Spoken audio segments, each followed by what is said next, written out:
Hello, welcome to Retail Focus. I'm John Suder, and I'm here with my co-host, Bart Mroz. What's happening? What's happening, Bart? Before we get started today, Bart, why don't you tell me your awesome thing for this week? You know, the weather, actually. Yeah, uh, It's been gorgeous outside. Like, I wish this absolutely. was like for a while. Like, I'm going to say that because it is sunny. It's beautiful. It's not humid yet. Not yet. Kind of soaking it up. Yeah, enjoy it while you can get it, because it never lasts. All right, No. my awesome thing. It's German soccer in the Bundesliga. Bayern Munchen are my favorite team, and they're poised Saturday to win another championship if they get a W, and if the other team, well, actually, Leverkusen is behind them. So if they win Saturday, they win another championship. They're the most successful club in German football and among the world's most decorated, having won 33 national titles, including 11 consecutive titles from 2013 to 2023, and a record 20 national cups. And Nice. also, my favorite player is retiring, Thomas Muller. Um, he started his career back in Bayern Munchen in 2008, and he's played under a ton of coaches. Louis van Gaal, Vincent Kompany, Pep Guardiola, Julian Nagelsmann, who I liked. I couldn't believe they got rid of him. But anyway, yeah, exciting weekend for pro soccer, pro German soccer, and also the Kentucky Derby. So it's Yeah. a full weekend, and I hope it rains all weekend. Speaking of soccer, I know this is kind of weird, but do you see Wrexham? They might be going up again, Oh, man. really? In like 3 years, yeah, because they just won. Boy, So I'll like, tell you what, that investment really paid off for those dudes. right, 3 years. Like, imagine the next year or so they actually go to Premiere. That would be like the That would most be successful like drive over 5 years that guys at has ever Netflix are been. like, fingers crossed. Fingers crossed. And man, they bought it for what, 2.5 million or whatever that Yeah, was. and now it's worth, I think, 100 million, Yeah, something like yeah, that. I mean, just the merchandising and just the hype around it alone really yeah. pumped a lot of money into that. In I that. mean, I know the true fans are some of them are like, "Wow, we hate this." I'm like, "You would Yeah, never be I can see that. anywhere without them." I get it, but like money comes into it. Yeah. Uh, Money changes everything. All right, enough singing. Let's get Speaking started. of money, money.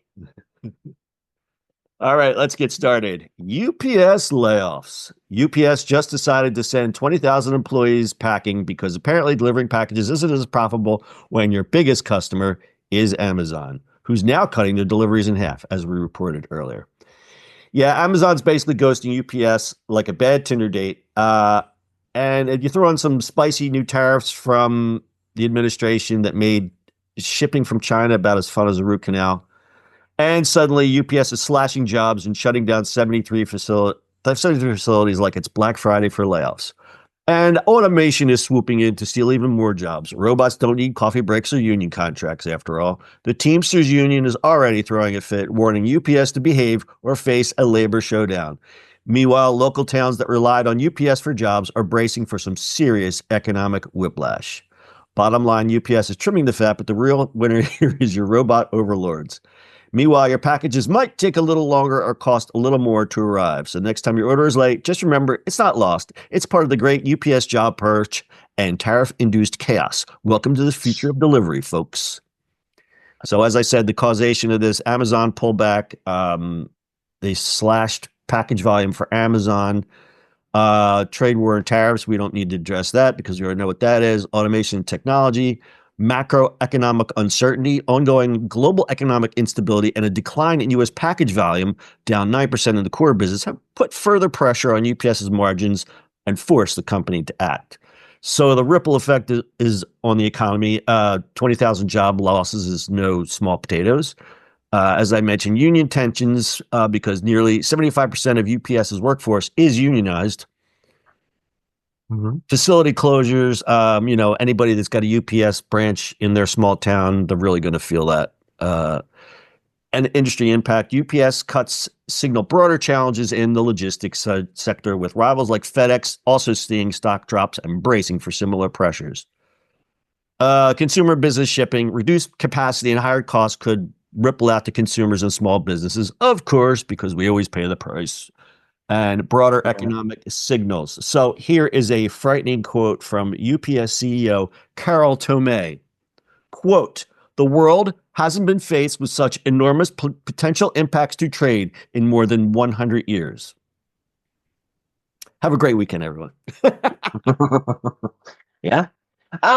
So it's funny. I was when I was reading that. I was thinking about it. We took like an interesting kind of. I mean, obviously the tariffs have an impact, right, of shipping and stuff Of like course. that. But interesting if you look at it.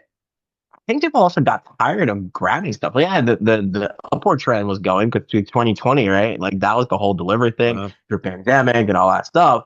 I'm like, I don't know about you, but I definitely slowed down ordering anything. Even before the tracker stuff, like I really just pulled back unless I really needed it or something broke, right? But in reality, I don't really order stuff. I think that is going to be a trend. Now, you'll see people who are pro tariff and says, you know what, we have too much stuff anyway, so this is going to be good. It's the problem is that small businesses are going to get crushed by it, but that's a whole other Yeah, I look at the crap stuff that you ordered, right? crap Like, stuff. oh, this cup, yeah, that's kind of cool. I'm just gonna order it. And I'm like, you have cups, like, who cares? Yeah. You know, like, I read an interesting Reddit thread this morning, and somebody said, it's R ask US, and foreign people in Europe ask the US, say, what's the deal? And a guy chimed in who was from Europe. He says, well, Americans purchase twice as much as any other country in the world, mhm. and they live in houses that are bigger than. So, an example in Germany, a house is generally around 800 square feet, which is basically like a guest room in somebody's mansion. Listen, your house and my apartment are bigger than most European places. Correct. Yeah. And Uh, we don't spend that much. Like I have a 2 bedroom apartment. Like that's not, you know what I mean? Like it's just so much different living. Like people yeah. don't, it's consumerism. It's always There's been consumerism in the right. West. Their spending is a lot different. Like one guy was like, I can't believe Americans spend $125 on a sneaker and not think it's a big deal. Whereas in Europe, you buy a $125 shoe, that is a long-term commitment. Absolutely. Because I mean the salaries are different. Like that the whole place is just a totally different world, right? I mean the fact that like one of the busting economy like businesses here is self-storage that we build storage places to Oh, rent out is just beyond, right? Like if you tell that to Europeans, they're like, what do you mean? Right? What are you storing in there? Foreigners, stuff I haven't seen in 10 years, but I Right. still And have probably storage. won't see until it gets auctioned off. Exactly. So we do definitely, I mean, US is very consumer and service driven, like consumerism and service driven. We're not, it's a different world completely. Yeah. And But the also one guy, like you the have one to guy, look at go how ahead. big this place is, right? Like US is just a big ass place, Yep. It's one you big know? shopping mall. But one guy pointed out, he says, yeah, Americans purchase 2.5 as much crap as any other country, but we also have to produce twice as much. Whereas Yeah. when you live in Europe, you've got 3 months off a year. You close the shop down for lunch. You have a siesta. You live a better lifestyle with less. Yes. If That's a only, different, it's just a different way of thinking. yeah, family is important. You sit down with your family at every meal. It's a completely different lifestyle. I Correct. wish America would adopt some of these habits. Got a chance, right? And Capitalism that wins goes again. into, but that goes also into like the other side of it is like besides the big company stuff, but like, you know, people building bigger companies or research and stuff like that, there's a hustle for it, right? Would you have the same kind of, you know, business or not if you didn't hustle and do the same kind of work? Right? I mean, there's the other side of it, right? Right. Risk and reward. So, the hustle culture, well, it's kind of died down a little bit. It's still there. It still exists. People are still burnt. Yeah, but like I had this conversation with somebody this week about the hustle culture, right? Everybody's like, the people who go to that level, right? You just like, oh, they're like, oh, hustle culture is terrible, terrible. I'm like, the reason you are in a position to be in that position to say hustle culture is bad because you hustled to that point. Right. You burnt yourself out. So Would you be in the same place that you were if you just did it the way you think that should be done? Right. No. So I just Yeah. it's there's the balance that as long as you balance it out, it's fine. Agreed. Agreed. All right. We're getting into a philosophy podcast here. So we're going to move on. Speaking of shopping, AI's new OpenAI's new shopping feature. So OpenAI just decided ChatGPT wasn't busy enough and threw in a shopping feature because who doesn't want their AI buddy to play personal shopper now? You can ask it stuff like best headphones for $100 or cute dog costumes, and it spits out neat little lineup of products with pictures, prices, star ratings, and review snippets. Pretty fancy, right? But don't worry, it's not just another ad fest. OpenAI swears up and down that these are organic recommendations with zero commissions or sneaky affiliate links. The AI remembers your favorite brands and styles, so next time it's basically stop stalking your shopping habits, it's for your convenience. You don't buy stuff inside ChatGPT itself. It just hands you a link to the retailer site and says, good luck. It's like having a super helpful but slightly judgmental friend who knows where to find the best deals but won't carry your bags. The feature is rolling out globally for free and paid users alike, covering categories like fashion, beauty, home goods, and electronics. Basically, it's ChatGPT trying to be your new Google Shopping without the annoying ads and sponsored nonsense. In short, ChatGPT, I cannot say that today. ChatGPT just leveled up from chatty AI to your personal, slightly nosy shopping assistant, making online shopping a little less painful and a little more conversational.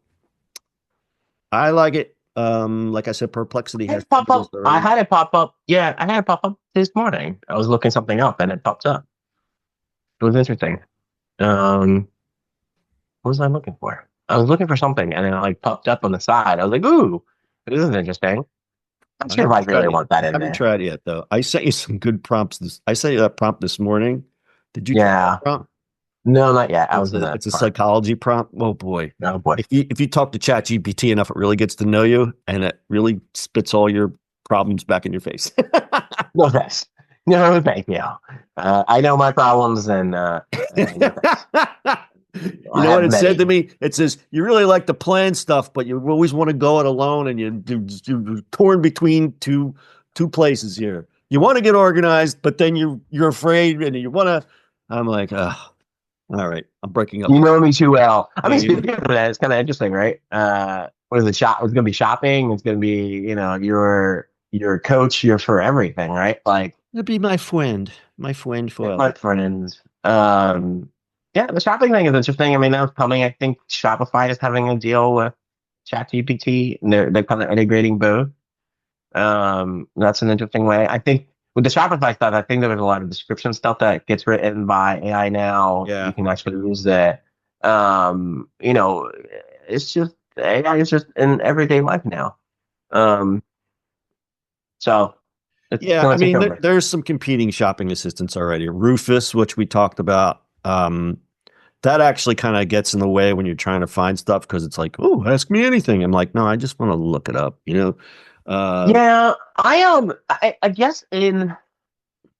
guess if you think about it, like, and I just did that because I was looking for something, and I barely use Google search now. I actually just go straight to ChatGPT, like, oh, I'm looking for this. I'm asking a question, like, When you want answers, imagine, right? Not yeah, I ask. just want answers, but like, even if something's broken and I don't know what it is, I can just point the camera to it and say, hey, this was broken. What is it? And then we'll go through it, and here's the link to what you were shopping for. Well, kind of weirdly, while talking through this, I think this is where Amazon screwed up. Meaning, Meaning what? the lady in the tube, that's where voice shopping should have been, right? Yeah, And it didn't. It was pushed, but it never was that, right? never really Because caught on. it wasn't great because it wasn't a great thing, right? All of a sudden now they're with a Mace Fifth, they're coming out with the AI stuff for it. Yeah, the But I new think it Alexa. wasn't the greatest thing, right? Where I can just do it on my phone, right? I'm standing there. Like I think they missed a window. I think they missed a full window. Yeah, I agree with you there. I don't think the voice shopping ever really caught on, and I think a lot of people saw it more as an annoyance than a benefit.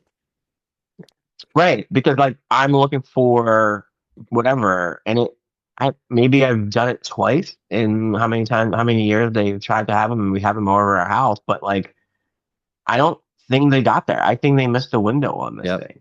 absolutely. So I use ChatGPT similar to what you said. You show it a picture of something and say it's broken. I took a picture of myself and said this is broken, and then the smoke started coming out of my laptop. I don't know what that was. That was a joke. Okay.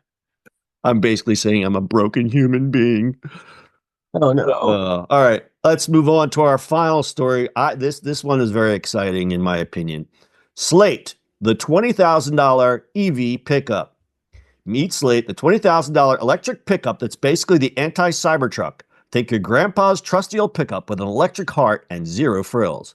No flashy touchscreens, no autopilot, not even power windows. Yep, you get to crank them like it's 1982. It's small, simple, and unapologetically basic with a range of 150 miles standard and a modest 240 miles if you splurge on the battery upgrade. Oh, and it can tow about 1,000 pounds, so don't expect it to haul your entire house. Tesla Cybertruck, it's the futuristic stainless steel beast with a starting price north of 60,000, 340 miles of range, and enough horsepower to leave most trucks in the dust. It's flashy, polarizing, and packed with tech that makes Slate look like a flip phone. But here's the kicker. Slate is targeting the practical, budget-conscious crowd who want an EV pickup without selling a kidney. It's rugged, repair-friendly, you can fix it yourself with help, and designed to be affordable and accessible. Meanwhile, Cybertruck is still the shiny dream for tech lovers and Tesla fanboys. So if you want an electric truck that won't bankrupt you and doesn't require a PhD to operate, Slate's your no-nonsense hero. If you want to turn heads and blast a 0 to 60 under 3 seconds, keep saving for that Cybertruck. In short, Tesla's the flashy, futuristic show-off. Slate's the humble, hardworking underdog, quietly stealing the budget-conscious crowd. Elon Musk, watch your back. Maybe. I love this truck. I like this whole concept. Go ahead. Yeah, I love the truck. Love the concept. The 20,000 is before. It's after federal. It's 27.5, like and then you get like the tax 30. credit. Yeah, but there's nothing in it, right? Right. Where the problem with love the car, love the concept. You can add, seats and all that kind of stuff. I get what they're going for, and you can customize and stuff like that. Here's a problem. BYD is beating the hell out of them. I know. Unfortunately, they're not going to be here. You know what I mean? Like BYD was the other. There's another Chinese one. They just or I just saw another company just we just produce $10,000 cars. A $10,000, yeah. I heard that too. I think it was BYD. They have a $10,000 electric car. I mean, how could you? And they're gorgeous, and there's stuff in it.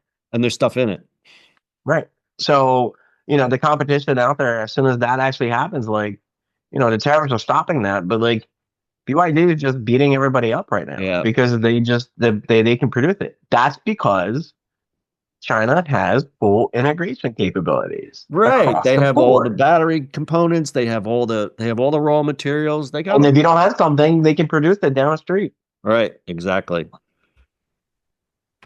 Shrug emoji. Basically. But anyway, let's talk about this. I like the concept, and yes, you've made some very valid points. But I think it's a good disruptor for the EV market. I think a certain category of let's call it young men who will go crazy with the customization on this stuff. I guarantee you're going to see these come out with all kinds of crazy custom packages. They're basically doing the Harley Davidson model where it's you have the basic bike, but then you can just keep putting stuff on there and doing it. And what they're trying to do to keep costs down is that it's so basic that you would be able to, most people, some people will be able to fix the car themselves instead of taking it into a shop. And they're going to offer There really isn't anything. I mean, there's nothing in them. It's a battery and a drivetrain and some tires and, there's no entertainment system. It's roll your own. You bring your own, which I think is kind of cool. No flashy features. I think the outer body is plastic, which they say is scratch and dent resistant. Basically, it's kind of funny. So entertainment system, right? I've always wanted that. I wanted to just bring my own because who uses an inbuilt anything? You use Apple CarPlay or Android Play. Yeah. And why would you do anything else? Like they do a better job than anybody else. Infotainment systems are better that way, right? Yep. Unless you're Tesla and it's a pain in the butt. Um, you know, it's a better way of thinking about it. I like the idea. Like in reality, there's nothing in that car. It's a motor on top of a back wheel, and there's nothing to fixing these things. Right. Drivetrain, Um, battery, and tires. there's nothing. You don't change oil. Like the only thing you put in, like, is windshield wiper fluid. There's uh, nothing to do with them. yeah, you got to get your blinker fluid. That doesn't come with blinker You're fluid. looking for it. Speaking of like, yeah, I do own a Tesla. This is the first time I had to go to a shop in 8 years. What was wrong with your car? That's I had a nail in my tire.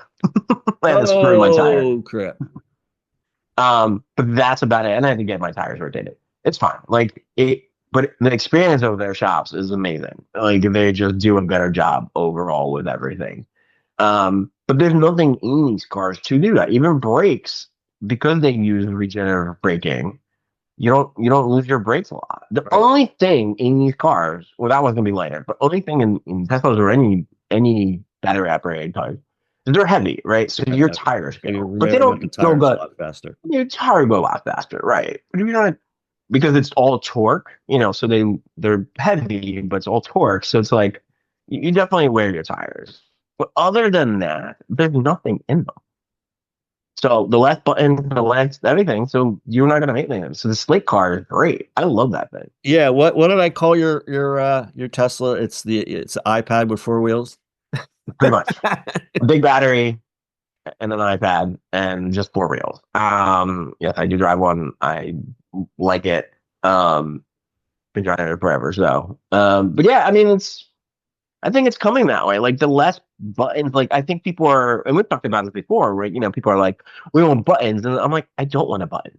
I don't want any of it. I want just simple. And the idea that this car literally is nothing in it, Yeah. and then you can just customize is like, to me, is great. It's very I love it. refreshing. Yes. It harkens back to a simpler time, as I like to say. But this thing has I don't got know. safety built in. It's got forward collision warning, emergency Yeah. braking, and up to 8 airbags. I mean, It has, as long as it has the safety features, which they have to have, because that's rules. Other than that, who cares? Customize it to whatever you want. And I love the like only other card I really like when it comes to EVs is Rivian's R3, who hasn't come out yet. The R3, the little one they have. It's yeah, like an old school looking hatchback. That's like, I don't know, something about that car is great. Rivian trucks Um, are beautiful to look at. yeah, very Uh, nice. and But anything that's like, I like Polestar because they're very it's very Swedish forward. It's like very hate driving it, that hate driving it. really? Like Yeah, tell me hate what you it. didn't like about it. I had the four-door sedan. I ran on it, flew somewhere. I just something about it just like so weird. I don't know. It was Polestar 1 or 2, whatever that was. Just didn't like it. Something about it. It was just too. It was like a regular car, and somebody just put batteries in it. Like it was weird. Okay. The other one I saw the other day was the new Chevy Avalanche. That's the EV. Uh-huh. That was nice. That's like Avalanche a nice EV. car. I saw a Hummer, electric Hummer on the road the other day. I say the Jeep something like that. I think that the more you make the car, designed well, but like the more you make the car looking like old school cars or whatever, the Yep. better, right? Like the one I really like is the Scout because they make an EV Scout. That was kind of cool. But like the Tello truck, do you see this thing? This is a weird, right? They're trying to make a weird. No, it's just a Hello? weird thing. Who was Yeah, it? Tello. Tello's TELO? Delaware. Yeah, it's like a weird truck. Oh, that is Um, that's it's painfully just the odd. way they designed it is just odd. That is painfully odd. Yeah. TELO EV truck. Look that up, folks. That is a very weird looking truck. Yeah, and they're going for the same thing that Slate is doing, but Slate actually looks good. Yeah, Sure. Slate has a very classic look to it, and you can customize it so where you could take it from a pickup truck, and with the kit, you can add 2 seats and make it an SUV. It has a back thing for it. So it kind of reminds me of an old, like a very stylized, almost like a Jeep truck. Yeah, and then you can do like the conversion where it's like you don't really have the top. You can do the hatchbacky looking thing. Right. But for I think the small one was like 150 miles on the regular battery. I think it's 250 or something like that on Yeah, the bigger 250 with battery. the upgraded battery. Um, I mean, the problem with that is as soon as you start upgrading it that way, you're hitting 40, 50,000. Yeah, of course, of course. So All right, so I'm looking. There's already the YouTube thumbnails and guys with customized colorways. Yeah, people are going to customize the hell out of these. This guy converted one. He put this 1970s striped graphics yeah, and put a sleeper cabin on the back. Looks pretty cool. yeah. I mean, here's the thing: we need a car that's 20 grand or below, and Tesla's been trying to do it forever. They just never release it. Anybody that does something that's below 20, I think it's gonna get introduced a lot better Yeah. to the market, especially if So it's an EV. they're going after the DIY crowd, and I think it's also great for fleets. You know, if you got a fleet of trucks like delivery trucks, I mean, it's perfect. Yeah. Yeah. Like when you see those little auto parts trucks zooming around, Oh yeah, they usually use this would be great. what's a little car they use? The little green and yellow car. It's like a little Yeah, car. this would be great. Yep. Not far away. We have, charge it Right. up. You You're don't right. need You're much in it. local, like local deliveries. I mean, I could see my pizza guy using It that. will never. Yeah, I mean, right, right. Like you never. There's nothing in them, so you can customize it to whatever. Just Just customize it to your own thing, and yeah, slap a pizza oven in the back of that baby. You're making bank. little domino thing that they were doing, like the oven hot ready, whatever the Yeah. hell they're doing right now. We have a very good Italian place near us. It's called Domino's. Domino's, yeah, Domino's. Domino's. It's quite Italian. Domino's. Domino's. Domino's. Stuff from Sicily. Yes. Yeah, East Sicily. Okay. All right. Any final thoughts on the Slate truck? I would like to see one in person. I would Um, too. I'm going to keep an eye on this and report back. And if we find one in the wild, we will let you know. All right, we're sure. going to close it up. That's it for this week. We hope you learned something, but if not, at least you wasted some time. We'll be back next week with more questionable advice and unsolicited opinions. If you enjoyed this episode, please rate, review, and subscribe. If you prefer the video experience, you can check out our YouTube channel. And lastly, check us out on the socials. We're on Bluesky, Twitter, Facebook. And sign up for our newsletter where you'll get extended show recaps and behind the scenes info on the show. Links are in the show notes. Bart, closing thoughts. Stay dry and happy. Now, Not sure what that means, but some people would say the opposite of that, and I'm not going to say it out loud. All I'll right, make that sunwise. sunwise. Wow, that Okay. was a Thank you. deep thoughts today. Thank you for clarifying. All right, we'll see you on the internet next week. We'll see you on the internet next week. Until next time, may your internet be fast, your video calls be clear, and your mute button always work when you need it most. I needed it right now. Yeah, mute button would have come in handy on that last segment. All right, peace out, everybody. Peace out. What do you do now,